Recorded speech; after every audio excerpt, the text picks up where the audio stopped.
Hello students, तो this is the lecture number 2 of alkene. Alkene का number 2 lecture है। इसमें क्या है, प्रिपरेशन ऑफ एल्कीन्स। एल्कीन्स बनता कैसे है एक्चुअल में। तो इसका फर्स्ट पॉइंट है डिहाइड्रेशन ऑफ एल्कोहल। डिहाइड्रेशन अगर कहीं पे भी वर्ड आता है, डिहाइड्रेशन मीन्स होता है रिमूवल ऑफ वाटर। और अगर रिमूवल ऑफ वाटर कहाँ से होगा, एल्कोहल से होगा, और in the presence of concentrated H2SO4, तो this is called dehydration of alcohol. तो वी नो दैट कि जो H2SO4 होता है ये डिहाइड्रेटिंग एजेंट है। अगर आप हाथ में डालोगे तो क्या करेगा, वाटर को रिमूव कर देगा, यानी हाथ जला देगा। तो कंसंट्रेटेड H2SO4 की प्रेजेंस में क्या होगा, वाटर निकलेगा। कैसे, देखो एग्जांपल के लिए, दिस इज एथेनॉल। 2 कार्बन है तो 2 कार्बन के लिए एथ सिंगल बॉन्ड है और OH ग्रुप है। OH ग्रुप मीन्स एल्कोहल, तो एथेनॉल। अब यहाँ से देखो वाटर मॉलिक्यूल रिमूव हो गया, OH और H, तो क्या बन गया, एल्कीन। डबल बॉन्ड हो गया, कार्बन की वैलेंसी पूरी होनी चाहिए, तो 1 2 3 4 वैलेंसी होती है हीटिंग करेंगे तो, ठीक है। तो यहाँ पे जो रिएक्शन हम यूज करते हैं, this is beta elimination reaction. और बीटा में 2 होते हैं, E1 एंड E2। तो यहाँ पे E1 रिएक्शन है, ध्यान रखना पड़ेगा आपको। एलिमिनेशन रिएक्शन में E1 आपको बताया हुआ है पहले भी। E1 का नहीं बताया तो एक बार दोबारा आप एलिमिनेशन रिएक्शन में जाके देखो, तो वहाँ पे इसकी पूरी डिटेल मिलेगी आपको। अब देखो E1 रिएक्शन में क्या होता है, इसकी मैकेनिज्म अभी मैं डिस्कस करूँगा आपको दोबारा। अगर ये डिफरेंट टाइप की रिएक्शन होगी, डिफरेंट का मतलब डिफरेंट टाइप्स का एल्कोहल हमने यूज़ किया है, जैसे मैंने प्राइमरी एल्कोहल यूज़ किया है, या सेकेंडरी किया है, या टर्सरी किया है। तो पहले हम 1 बाय 1 करते हैं। पहले हमने प्राइमरी एल्कोहल को यूज़ करते हैं। प्राइमरी का मतलब होता है जो कार्बन है जिसमें OH ग्रुप अटैच है, वो केवल एक कार्बन से अटैच होगा। This is called primary alcohol. हमने कंसंट्रेटेड H2SO4 को मिक्सअप किया 170 डिग्री सेल्सियस पे, तो फिर क्या होगा, देखो H और OH यहाँ से रिमूव हो जाएगा और एल्कीन और वाटर फॉर्म्ड होगा। ये है इसका फर्स्ट पॉइंट। सेकेंड पॉइंट में क्या होता है, देखो फॉर सेकेंडरी एल्कोहल। सेकेंडरी पहचानेंगे कैसे, देखो जो कार्बन है जिससे OH ग्रुप अटैच है, ये सेकेंडरी कार्बन होना चाहिए। यहाँ पे जिससे अटैच है वो प्राइमरी कार्बन होना चाहिए। सेकेंडरी मीन्स जो कार्बन है वो 2 एल्काइल ग्रुप से अटैच होना चाहिए। It means this is secondary alcohol. और ये कार्बन है सेकेंडरी कार्बन। कैसे पता चला, 2 एल्काइल ग्रुप से अटैच है। फिर हमने सेम किया, देखो कंसंट्रेटेड H2SO4 इसमें मिक्स किया। अब यहाँ पे हमें कम टेम्परेचर चाहिए, यहाँ पे हमें चाहिए केवल 140 डिग्री सेल्सियस। और क्या हुआ, देखो यहाँ से OH निकलेगा और यहाँ से H निकलेगा, H2O रिमूव हो जाएगा। उसी को कहते हैं बीटा। बीटा का मतलब क्या हुआ, देखो 1 और 2 एलिमिनेशन होता है, this is called beta. Alpha होता तो क्या होता, एक से ही दोनों ग्रुप रिलीज हो जाते।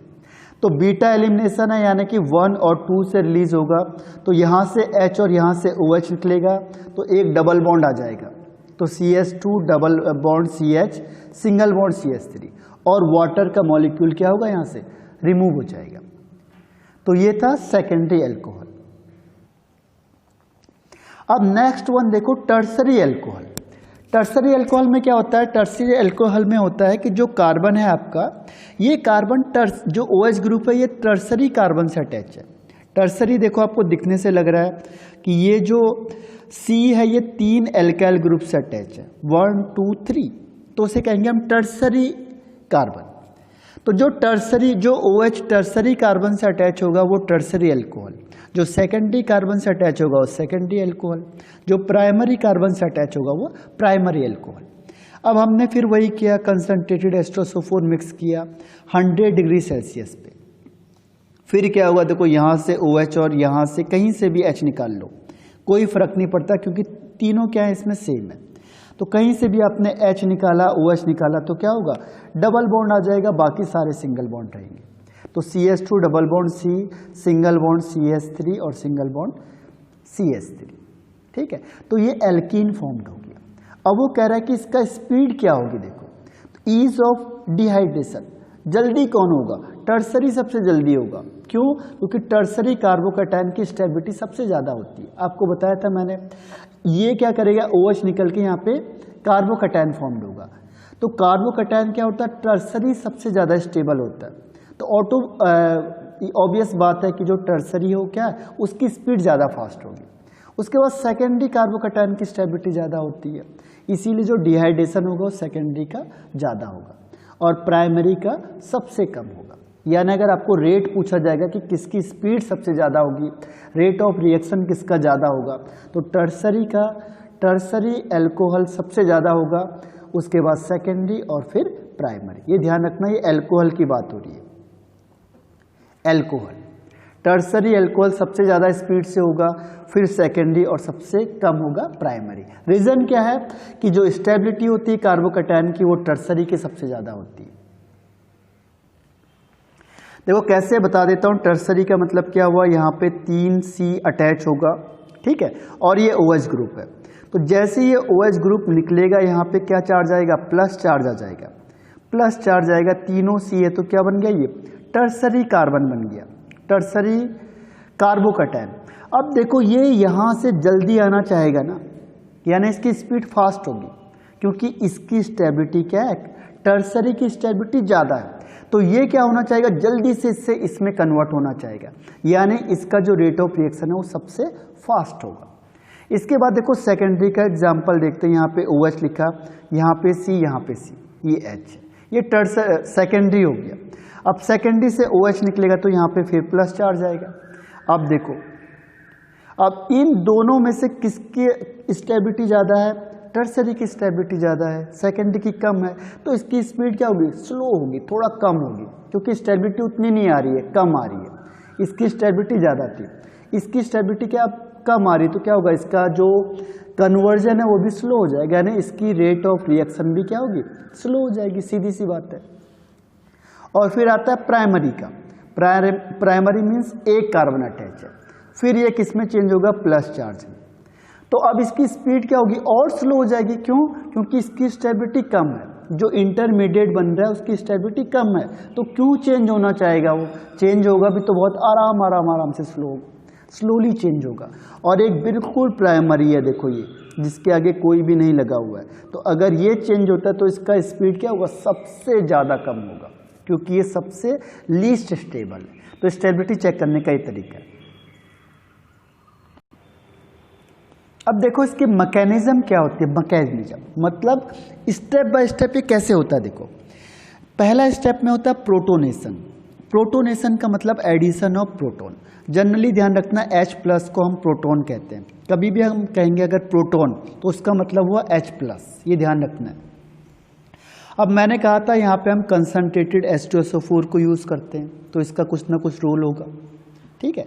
तो यहाँ पे क्या होता है, H2SO4 किस में टूटेगा, H प्लस में और HSO4 माइनस में। तो अगर ये स्ट्रॉन्ग एसिड होगा तो इसका जो बेस होगा वो वीक बेस होता है, क्योंकि जल्दी टूटेगा तो ये क्या करेगा, धीरे धीरे करके इसे अटैच करेगा, तो ये वीक बेस है, यानी H प्लस को बहुत हल्के से लेगा, नहीं ले पाएगा। और ये स्ट्रॉन्ग एसिड यानी बहुत जल्दी क्या करेगा, H प्लस को डोनेट कर देगा। अगर कोई चीज़ आपके पास फालतू पड़ी आप तुरंत किसी को दे दोगे, लेकिन अगर लेने की बारी आएगी तो क्या करोगे, आप धीरे धीरे धीरे लोगे उससे, ठीक है। तो डोनेट करने की टेंडेंसी ज़्यादा है, लेकिन ऐड करने की टेंडेंसी क्या कम हो जाएगी। तो इसलिए जो भी स्ट्रॉन्ग एसिड होता है उसका कॉन्जुगेटेड बेस क्या होता है, वीक बेस होता है। अब देखो स्टेप फर्स्ट में क्या होगा, CH3CHOH। तो ध्यान रखना OH डायरेक्ट कभी भी रिलीज नहीं होता है, अपने आप नहीं टूटेगा। OH क्या पुअर लिविंग ग्रुप होता है, OH अपने आप कभी नहीं निकलता। तो हमने जैसे एसिड डाला यानी H प्लस किसके साथ जाएगा, जिसके पास इलेक्ट्रॉन पेयर होगा। इलेक्ट्रॉन पेयर किसके पास है, केवल ऑक्सीजन के पास।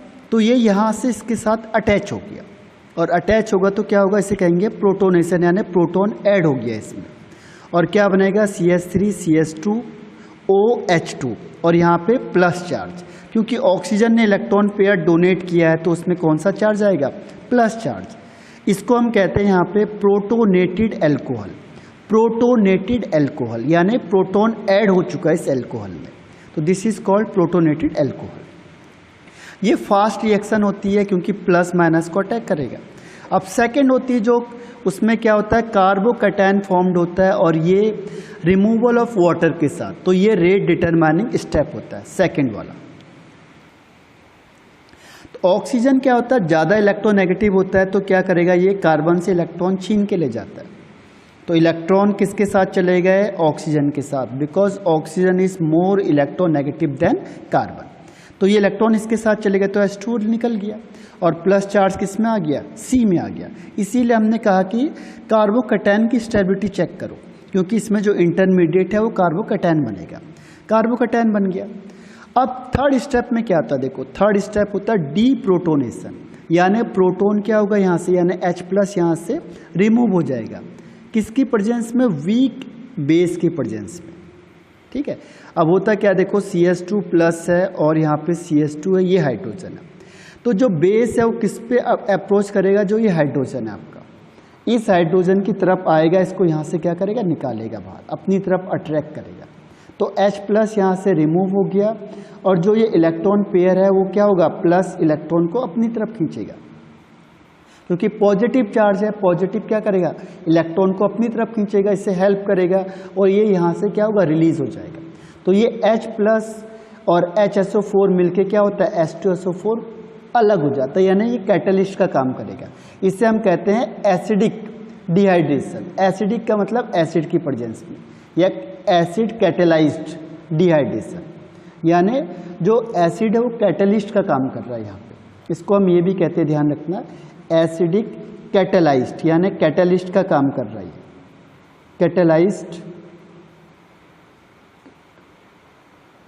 कैटेलाइज्ड डिहाइड्रेशन, यानी एसिड है जो कैटलिस्ट का काम कर रहा है, नहीं तो रिएक्शन होती नहीं, क्योंकि OH एकदम से निकलता नहीं है बाहर।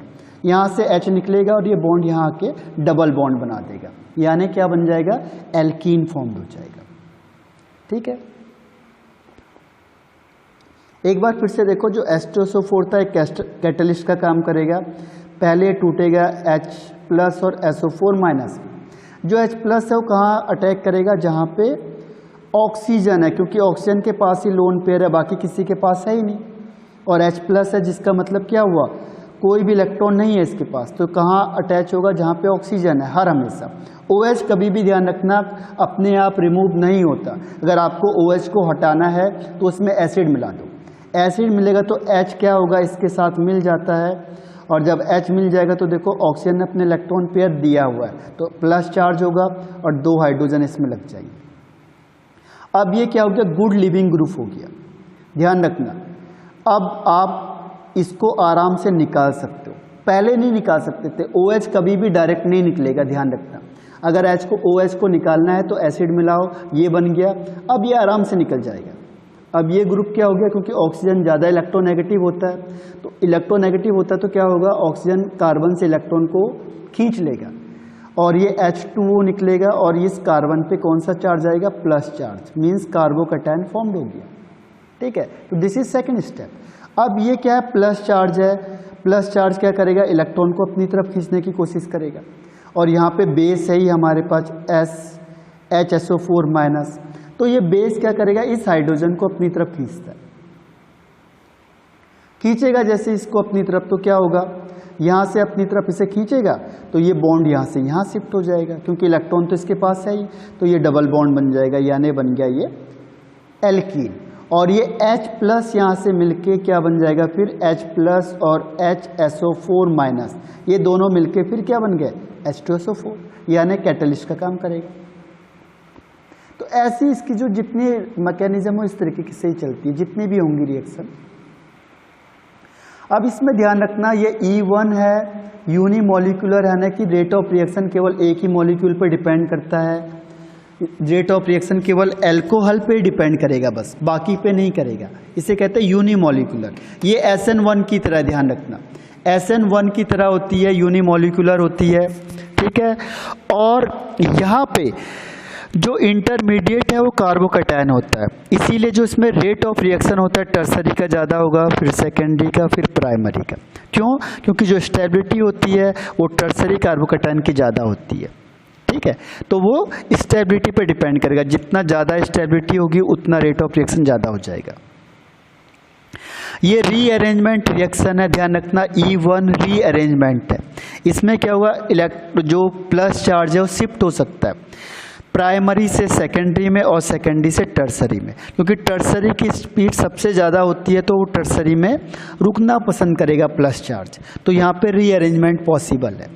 कौन कौन सी चीज़ क्या हो सकती है, शिफ्ट हो सकती है, हाइड्राइड शिफ्ट हो सकता है, कोई मिथाइल ग्रुप है वो शिफ्ट हो सकता है, या कोई फिनाइल ग्रुप है वो शिफ्ट हो सकता है। तो यहाँ पे जो शिफ्टिंग होगी वो हाइड्राइड यानी H- माइनस की हो सकती है, मिथाइल की हो सकती है, या फिनाइल की हो सकती है। फिनाइल का मतलब बेंजीन रिंग वाला।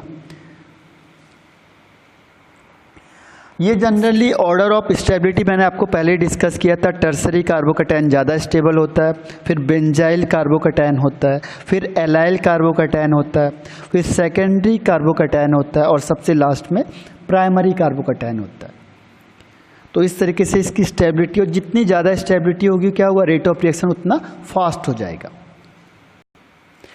अब देखो इसके एग्जाम्पल देखते हैं। एग्जाम्पल में हमने क्या किया, जैसे लिखा CH3 CH2OH, और जैसे ही हमने देखा कंसनट्रेटेड H2SO4 है, इसका मतलब इससे वाटर निकालो, OH यहाँ से और H यहाँ से, H2O निकलेगा तो H2O बाहर हो गया, CH2 डबल बॉन्ड CH2। ये बहुत सिंपल रिएक्शन है। अब इसे थोड़ा सा कॉम्प्लिकेटेड करते हैं। देखो सेकंड वाले में, सेकंड में क्या हुआ, CH3 CH3C। अब देखो OH मैंने कहाँ पे लगा दिया, सेकंड कार्बन पे, 1 2 3 और 4, ठीक है।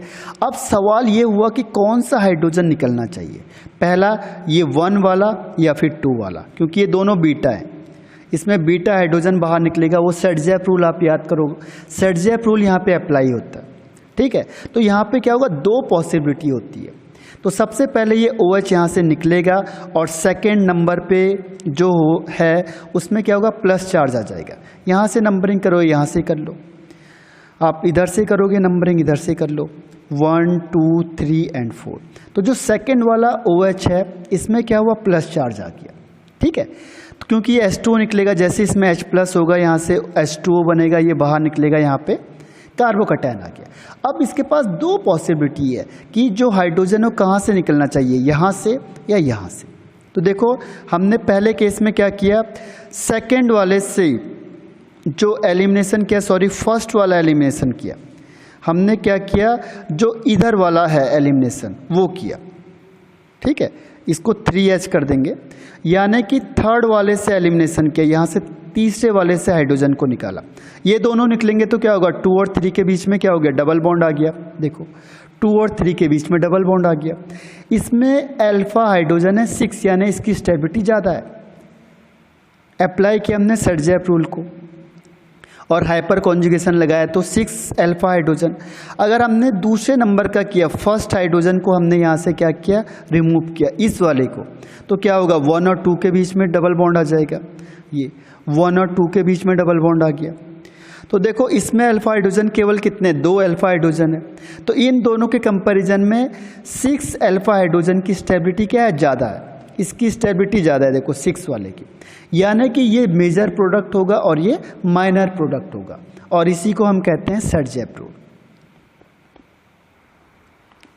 जैसे फॉर एग्जांपल के लिए हमने अभी किया था C 4 C दिखा दिया। देखो यहाँ पे मैंने OH लगा दिया, बाकी इधर H लगे हुए। अब क्या होता है, एलिमिनेशन में दो ऑप्शन हो जाते हैं, 1 को हटाएं या H2 को हटाएं, ठीक है। अगर आपने सपोज करो इसको हटाया तो क्या हुआ, 1 2 3 और 4, तो 1 और 2 के बीच में डबल बॉन्ड आ गया, पहली कंडीशन हो गई। सेकंड, अगर आपने क्या किया, इसको हटाया, इस OH को और इस H को हटाया, तो 2 और 3 के बीच में डबल बॉन्ड आ गया। तो अब क्वेश्चन ये आता है कि ज़्यादा स्टेबल कौन है, यानी सेडजेप रूल किससे कह रहा है, सेडजेप कह रहा है इस वाले को। इसमें देखो CH3 और ये H और ये H, तो इसको हम काउंट नहीं करते, यहाँ से देखेंगे तो 6 अल्फा हाइड्रोजन है, तो वो कहता है ये मेजर प्रोडक्ट होगा।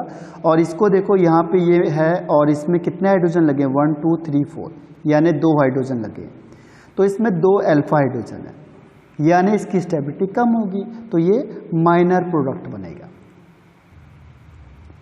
अब देखो नेक्स्ट वन क्या होता है, नेक्स्ट वन में हमने और कंफ्यूज कर दिया, C और यहाँ OH लगा दिया।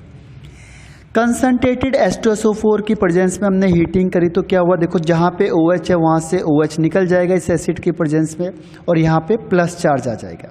तो देखो ये प्लस चार्ज आ गया, लेकिन प्लस चार्ज किसके पास है, प्राइमरी के पास।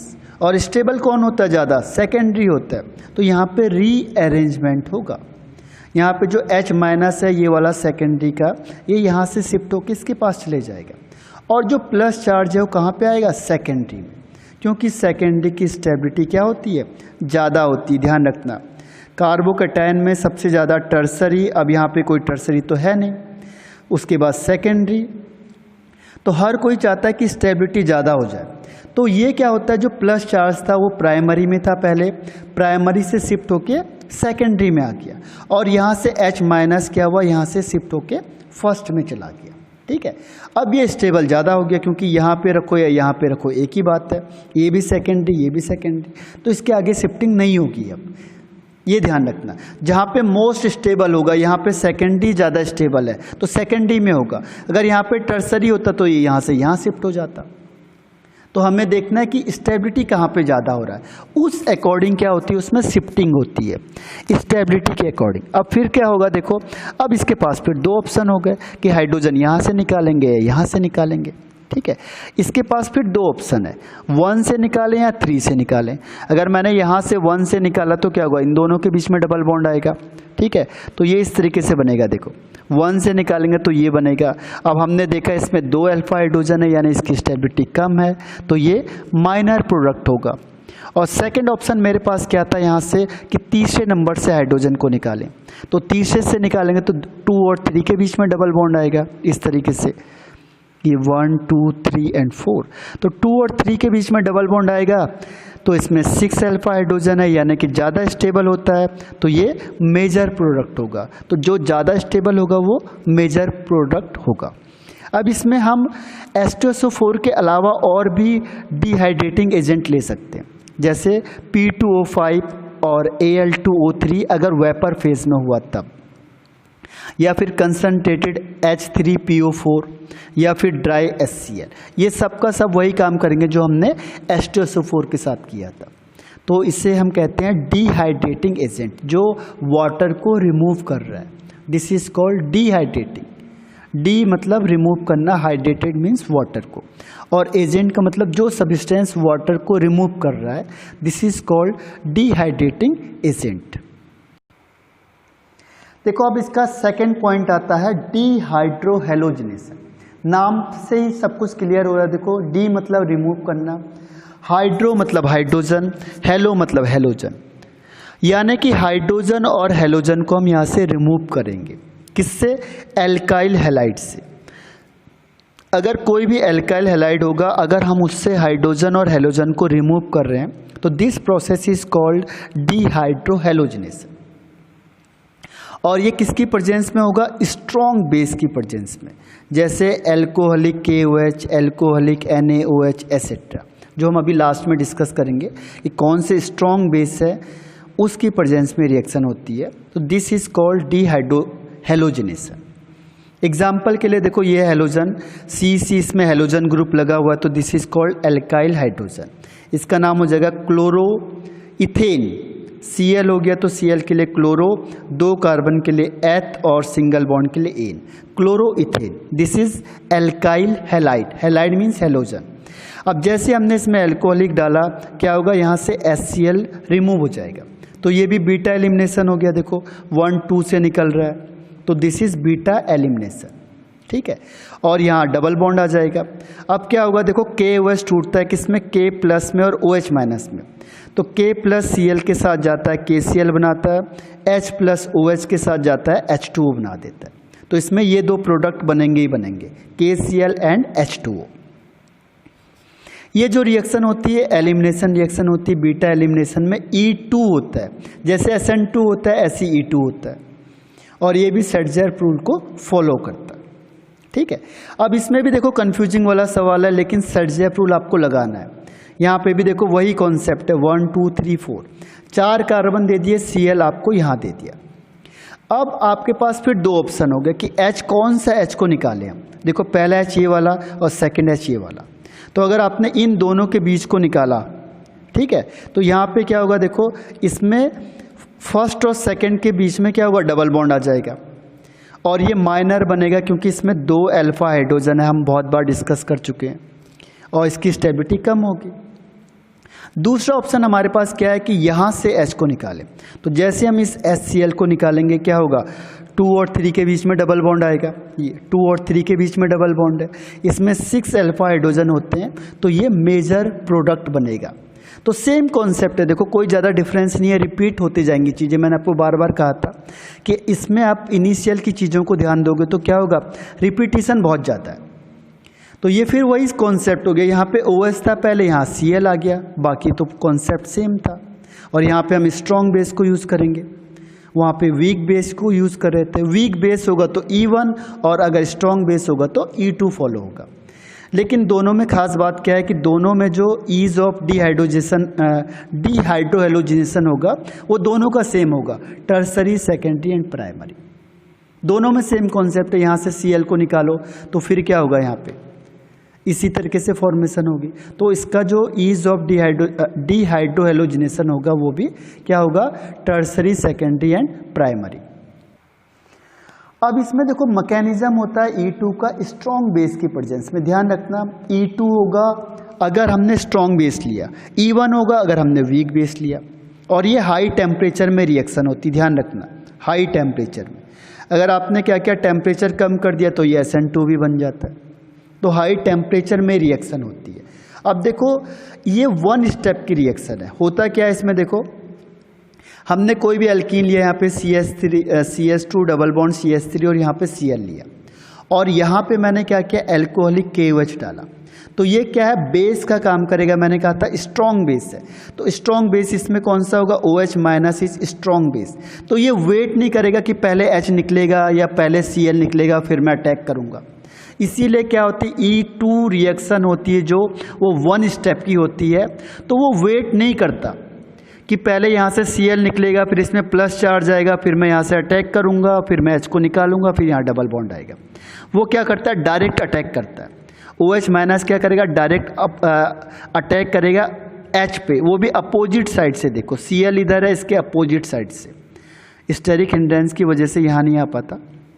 तो ये OH अटैक करेगा इस हाइड्रोजन पे जो अपोजिट साइड में है, ठीक है। और यहाँ से क्या करेगा, तो ये H यहाँ से निकलता जाएगा और ये Cl भी यहाँ से निकलता जाएगा। तो दोनों प्रोसेस क्या होगी, इसकी साइमल्टेनियसली चलेगी। तो इसीलिए देखो ये स्टेप दिखाया जा रहा है कि ये OH यहाँ पे अटैक कर रहा है किस पे, हाइड्रोजन पे।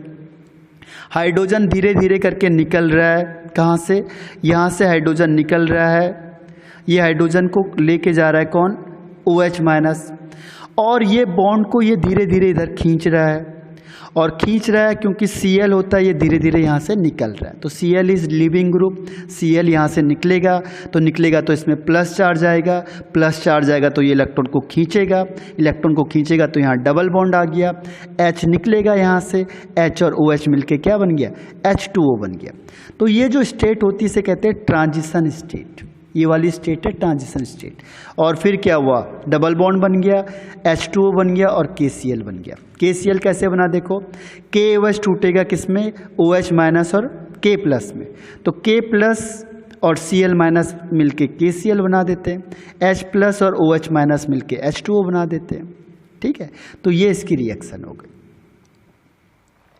देखो E2 अभी बहुत बार रिएक्शन आएगी। E2 में अभी आपको क्या बताया था, जैसे ये आपका हाइड्रोजन हो गया, यहाँ Cl, कोई भी ग्रुप होगा उसके सामने वाला C है जो उसके हाइड्रोजन पे अटैक करेगा, इस पे नहीं करेगा अटैक, ठीक है। अब होता क्या है, देखो कोई भी बेस, क्योंकि स्ट्रॉन्ग बेस होगा तो वेट नहीं करेगा वो, जैसे मैंने KOH लिया तो K प्लस और OH माइनस में टूटेगा, तो स्ट्रॉन्ग बेस होगा तो वेट नहीं करता, ये तुरंत अटैक करेगा इस हाइड्रोजन को, ये हाइड्रोजन को अपनी तरफ खींचेगा, ठीक है। तो हाइड्रोजन क्या होगा, धीरे धीरे से निकलने स्टार्ट हो जाएगा, और यहाँ से क्या होगा, क्लोरीन निकलना स्टार्ट हो जाएगा, इलेक्ट्रोनेगेटिव ज़्यादा होता है क्लोरीन, तो क्लोरीन यहाँ से निकलेगा, ये हाइड्रोजन यहाँ से निकलेगा और ये बॉन्ड यहाँ से यहाँ शिफ्ट हो जाएगा। तो इसकी जो ट्रांजिशन स्टेट होती है उसको हम डॉट से दिखाते हैं, डॉट से इस तरीके से। हाइड्रोजन निकल रहा है, ये OH इसके साथ अप्रोच कर रहा है और ये जो बॉन्ड है यहाँ पे बनना स्टार्ट हो गया डबल बॉन्ड, और यहाँ से Cl निकल रहा है, Cl निकल रहा है तो इधर साइन, और बाकी सारी कंडीशन क्या होगी, सेम रहेगी। तो इसे कहेंगे ट्रांजिशन स्टेट। फिर क्या होगा, H यहाँ से निकल गया, Cl यहाँ से निकल गया और ये बॉन्ड यहाँ पे बन गया। तो फाइनली क्या होता है, CH2 डबल बॉन्ड CH2। तो E2 यानी एलिमिनेशन का जो 2 वाली होगी वो सबके साथ एक जैसी होगी, ये ध्यान रखना है। E2 में मैंने बताया था इसमें कोई कार्बोकैटायन नहीं बनता है, कोई भी रीअरेंजमेंट नहीं होता है कि आप शिफ्ट करोगे।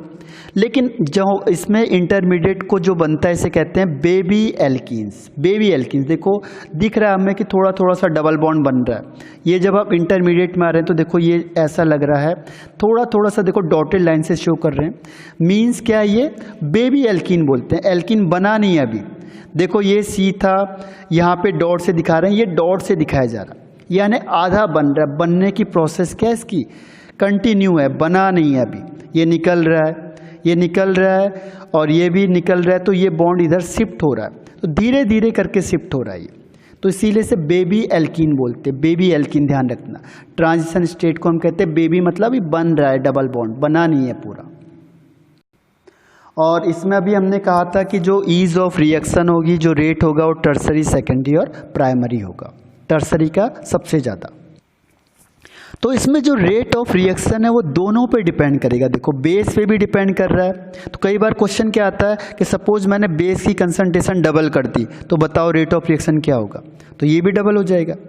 अगर वो कहेगा एल्काइल हैलाइड की कंसंट्रेशन मैंने हाफ कर दी, तो बताओ रेट ऑफ रिएक्शन क्या होगा, तो रेट ऑफ रिएक्शन भी हाफ हो जाएगी।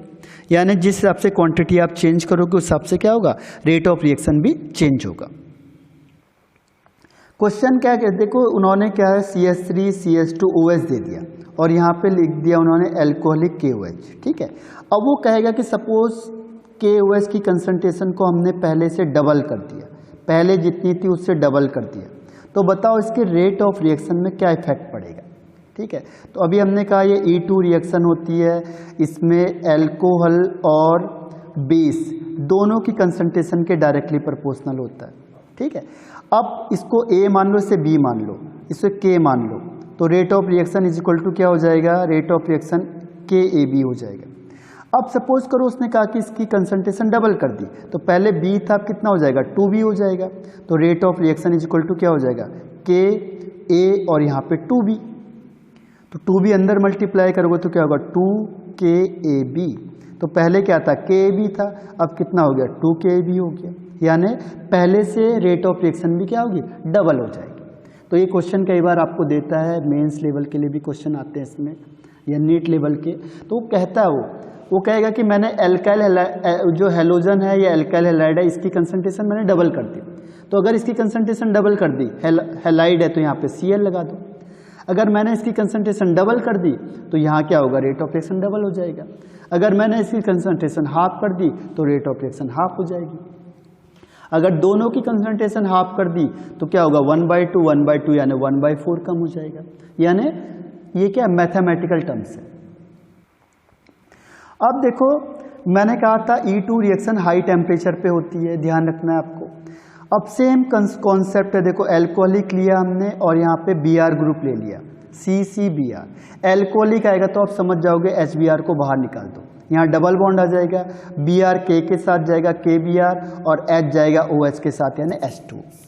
अब सेकंड स्टेप में देखो, सेकंड में मैंने फिर 4 C रखे हुए हैं और सेकंड पोजीशन में Br रख दिया। अब आप सोचोगे कि इसको निकालेंगे तो निकालेंगे कहाँ से, ठीक है। इसको अगर हम निकालेंगे तो देखो Br के लिए क्या होगा, दो पॉसिबिलिटी है, एक यहाँ से निकलना चाहिए, एक यहाँ से निकलना चाहिए। सेम कॉन्सेप्ट जैसे हमने OH के लिए किया था, अगर आप यहाँ से करोगे तो क्या होगा, HBr निकलेगा, डबल बॉन्ड यहाँ आ गया। अगर आपने इस H को निकाला तो HBr यहाँ से निकला, डबल बॉन्ड इसके बीच में आ गया। अब क्या होगा कि इन दोनों में से किसकी स्टेबिलिटी ज़्यादा है, सेकेंड वाले की, तो ये ज़्यादा बनेगा और ये कम बनेगा, जिसकी स्टेबिलिटी ज़्यादा हो ज़्यादा बनेगा। सेम कॉन्सेप्ट है। अब देखो थर्ड स्टेप में आ जाओ। थर्ड स्टेप में हमने Br को यहाँ रखा हुआ है, ठीक है। Br फर्स्ट पोजीशन में, ध्यान रखो 1 2 3 एंड 4। अब इसके पास कोई भी ऑप्शन नहीं होगा, अगर आपने यहाँ पे सेट-जेफ रूल को लगाया तो गलत हो जाएगा, क्यों? क्योंकि Br यहाँ से है तो Br यहाँ से निकलेगा और H उसके बगल से निकलेगा, बस बॉन्ड ये बनेगा मेजर वाला। क्यों? क्योंकि जो एल्कोहलिक KOH होता है वो इंतजार नहीं करता है, वो डायरेक्ट अटैक करेगा किस पे? यहाँ वाले पे, और इस हाइड्रोजन को यहाँ से रिमूव करेगा। तो क्यों? क्योंकि ये कार्बोकैटायन पे डिपेंड नहीं करता, कार्बोकैटायन नहीं बनेगा इसमें डायरेक्ट वन स्टेप की रिएक्शन होगी। ये OH डायरेक्ट यहाँ पे अटैक करेगा और इसके हाइड्रोजन को ले जाएगा। तो हाइड्रोजन यहाँ से निकलेगा, Br यहाँ से निकलेगा, डबल बॉन्ड ये आएगा और यही मेजर प्रोडक्ट है।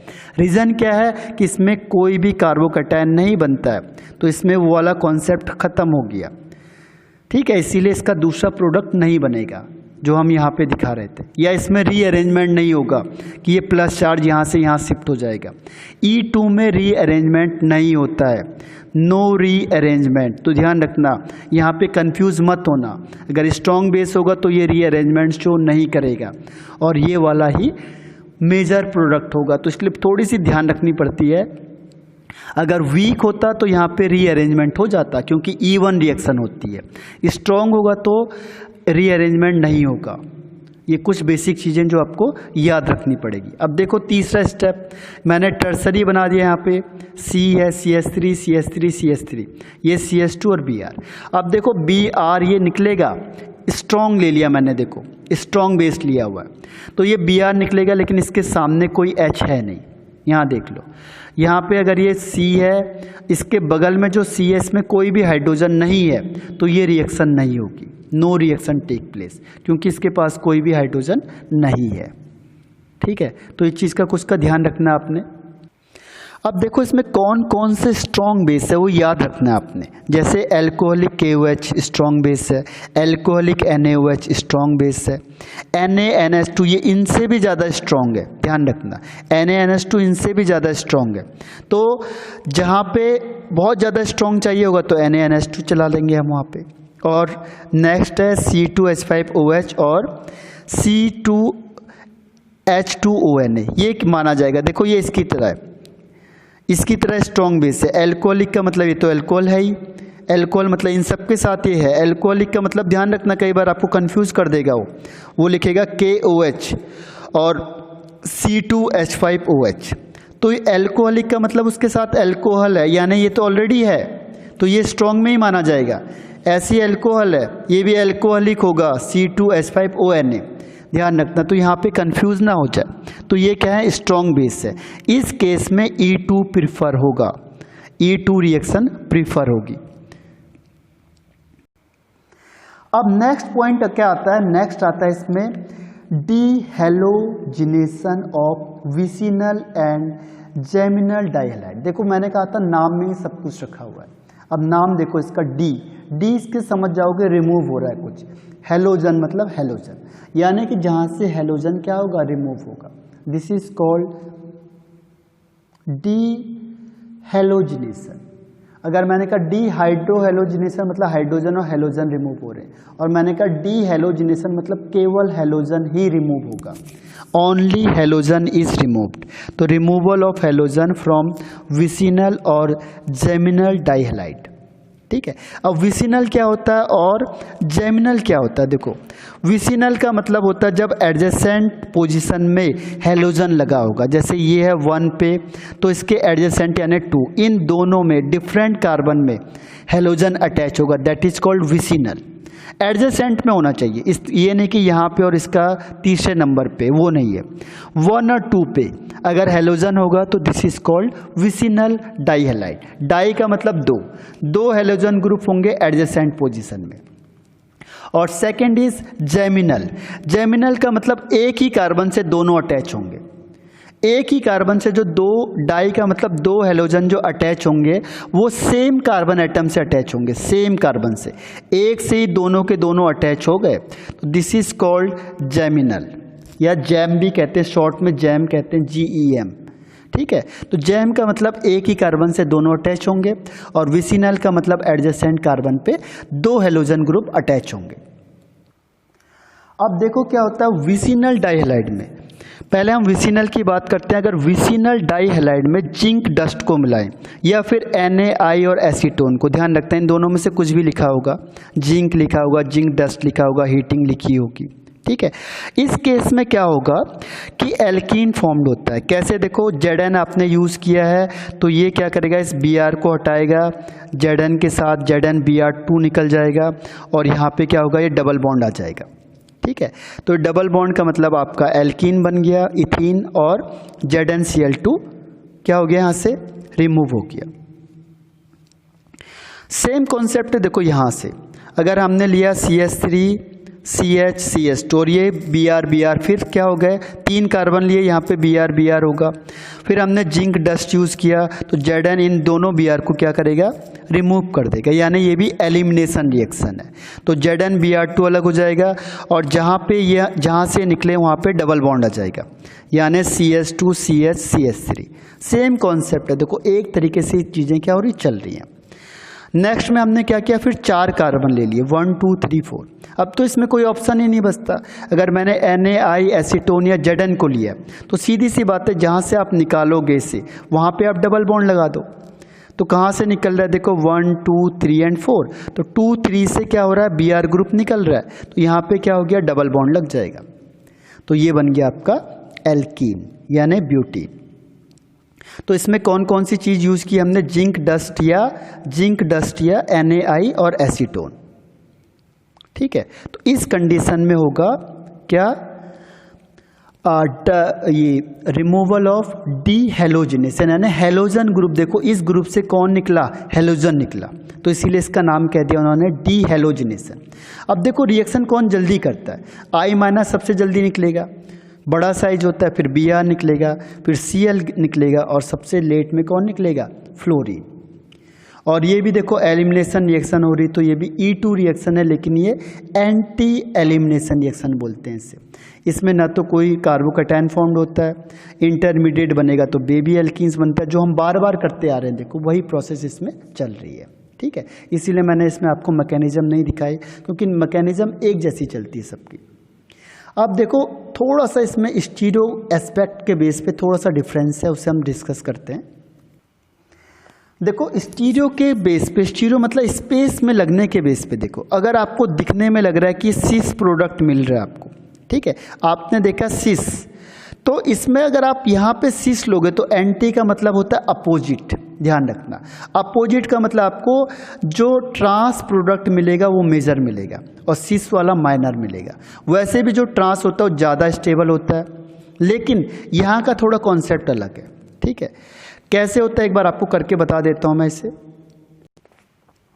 जैसे आपको कोई भी कंपाउंड दिया उसने, CH3 यानी कोई भी ग्रुप लगा दिया, यहाँ पे XY सेम होना चाहिए, सिस का मतलब यहाँ पे सेम हो गया।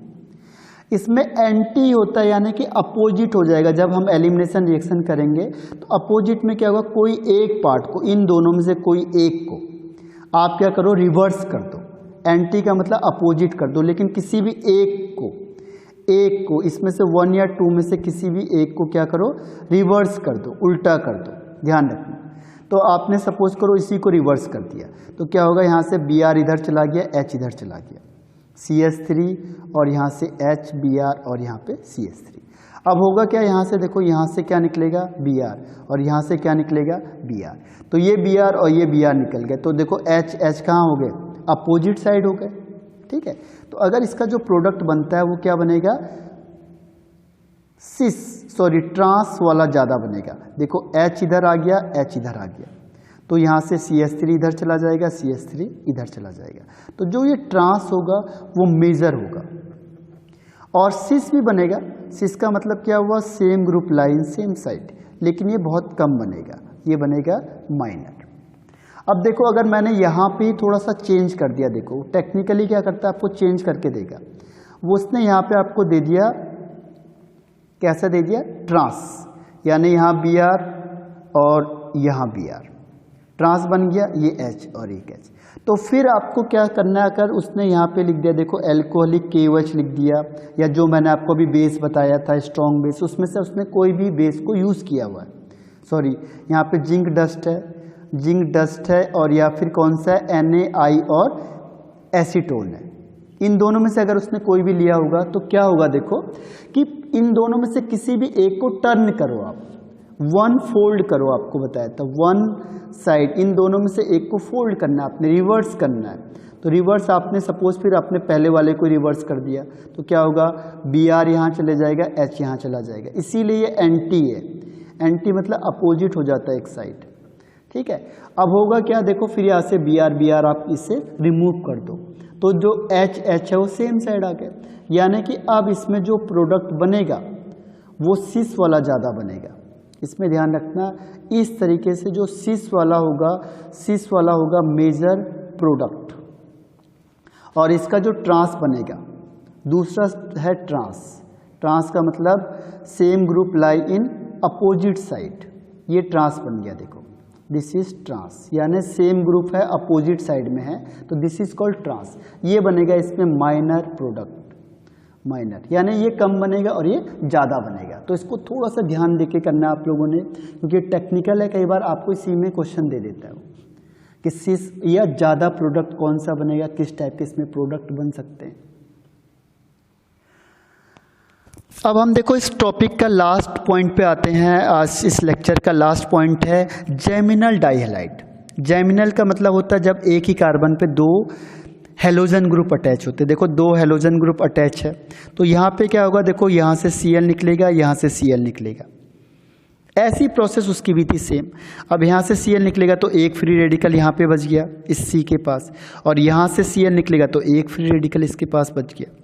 अब इसके दो मॉलिक्यूल लिए तो एक मॉलिक्यूल ये हो गया, एक मॉलिक्यूल ये हो गया। अब ये दोनों आपस में कंबाइंड होंगे तो क्या होगा, इसके बीच में बॉन्डिंग हो जाएगी दो इलेक्ट्रॉन की, तो यहाँ पे क्या होगा, डबल बॉन्ड बनेगा। तो आपको क्या मिल गया, इथीन, और आपके पास प्रोडक्ट क्या, रिएक्टेंट क्या था, 1,1 डाइक्लोरो मिथेन।